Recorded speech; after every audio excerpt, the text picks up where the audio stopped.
perempuan tua sebatang kara. Tepat di waktu pagi, burung berkicau merdu. Borondo berjalan di tepi hutan. Borondo berhenti di sebuah sungai dan berkata, "Ya Tuhan, aku ini sebatang kara. Andai aku diberi seorang anak, aku pasti akan menjaganya dengan sepenuh hati." Tiba-tiba suara guntur terdengar. Muncul sosok besar yaitu Buto Ijo dari balik pohon. Borondo sangat terkejut. Ia berdiri hingga hampir terjatuh. Buto Ijo pun tertawa keras lalu berkata,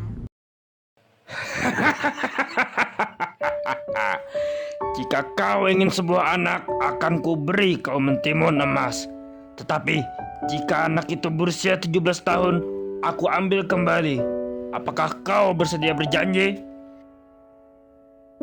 "Baik, aku berjanji Tuan. Asalkan aku dikaruniai sebuah anak, terima kasih Tuan, terima kasih." "Baiklah, kalau begitu, aku berikan kau biji mentimun ajaib." Buto Ijo melempar biji mentimun itu lalu menghilang.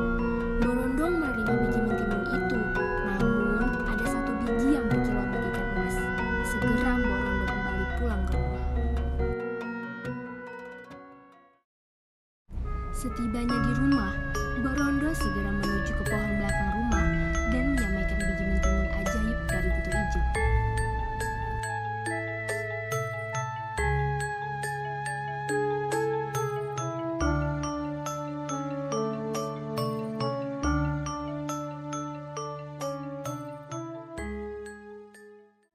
Beberapa bulan kemudian, pohon mentimun tumbuh dan terdapat satu mentimun yang berkilau.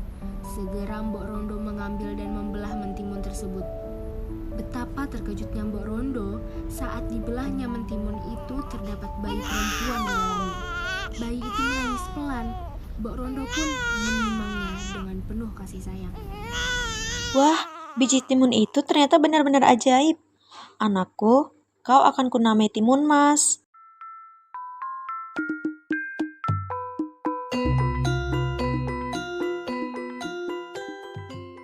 Saat ini Timun Mas berusia 17 tahun. Ia tumbuh menjadi gadis yang cantik jelita. Ia juga rajin membantu ibunya. Timun Mas pergi pamit ke pasar untuk membeli sayuran dan buah-buahan segar. Ia berjalan ke pasar dengan membawa keranjang sayur. Ia bertemu beberapa warga. Salah satu petani terpesona dengan kecantikan Timun Mas, namun sungkan untuk menyapa dan hanya memujinya dalam hati. "Timun Mas, kau cantik sekali."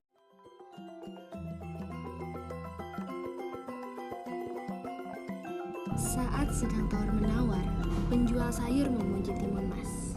"Timun Mas, kau rajin sekali. Semoga Tuhan memberkahimu."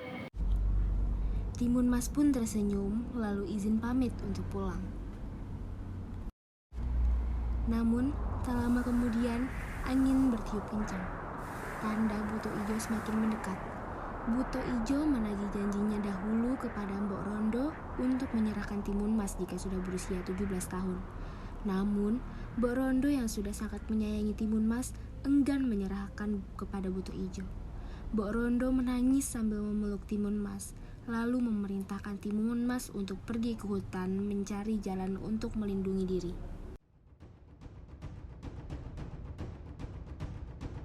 Timun Mas berlari ke arah hutan. Ia bertemu dengan sosok berwajah lembut, yakni Nyi Dewi Alam. Ia pun berhenti, lalu Nyi Dewi Alam berkata, "Aku sudah tahu kau, Timun Mas. Ambillah 4 benda ini dan lemparkanlah kepada Buto Ijo saat ia mengejarmu." "Terima kasih Nyi Dewi, aku akan selalu mengingat pesanmu." Nyi Dewi pun menghilang. Timun Mas segera kembali ke rumah. Namun, Buto Ijo yang mengetahui keberadaan Timun Mas langsung mengejarnya dengan langkah berat. Timun Mas pun berlari sembari menebarkan benda satu persatu. Buto Ijo berteriak marah.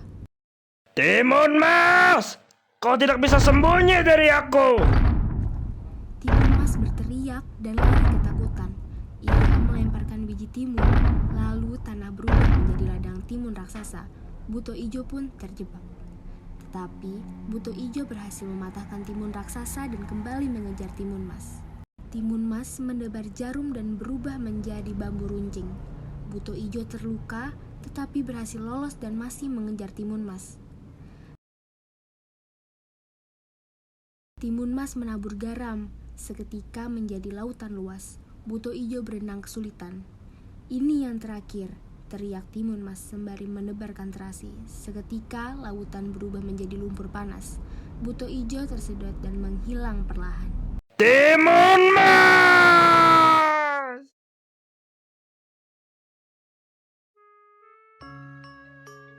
Di pagi yang cerah, Timun Mas kembali ke rumah dan berpelukan dengan ibunya. Anakku, kau akhirnya selamat juga. "Buto Ijo sudah lenyap, Bu. Kita selamat." Pangeran Arga datang menghampiri Timun Mas dan Mbok Rondo. Timun Mas, keberanianmu itu menyelamatkan kami semua. Dengan keberanian dan doa, semua bisa kita kalahkan. Begitulah kisah Timun Mas, legenda yang mengajarkan keberanian, cinta, dan kejujuran akan selalu menang di atas kejahatan.